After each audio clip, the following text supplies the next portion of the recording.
Mission Impossible, le premier du nom, sorti donc en 96, et franchement une dinguerie. Je veux dire, pour l'époque, c'était vraiment ouf. On avait que les James Bond et la Mission Impossible avec Tom Cruise débarque, et c'est juste fou. Brian De Palma a réussi à faire une réalisation juste incroyable avec des acteurs merveilleux, que ce soit Tom Cruise, Emmanuel Baird, pardon, Christine Scott Thomas, Jean Reno, Ving Rhames, j'arrive pas à prononcer son nom, désolé, mais franchement un casting vraiment fou. Et les effets spéciaux, même pour l'époque, les années 90, c'est vraiment top parce qu'on a eu des films à ce moment-là où, franchement, on peut le dire, les effets spéciaux n'étaient pas complètement réussis, mais c'était l'époque. Et là, franchement, ce film n'a pas pris une ride.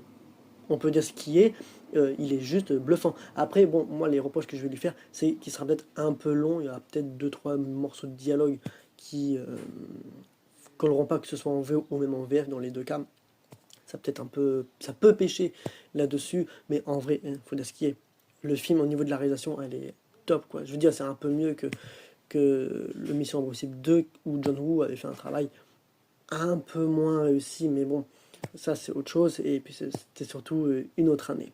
En tout cas, voilà. Là, je vais faire des petits shorts comme ça avec des petits avis rapides sur Mission Impossible 1. Là, le prochain sera le 2, le 3 et ainsi de suite. Jusqu'au 7ème et le 8 qui sortira donc la semaine prochaine. Bah, du coup, je ferai une critique beaucoup plus longue sur ce dernier. Voilà. Je vous dis donc à la prochaine pour un prochain avis rapide sur la saga Mission Impossible.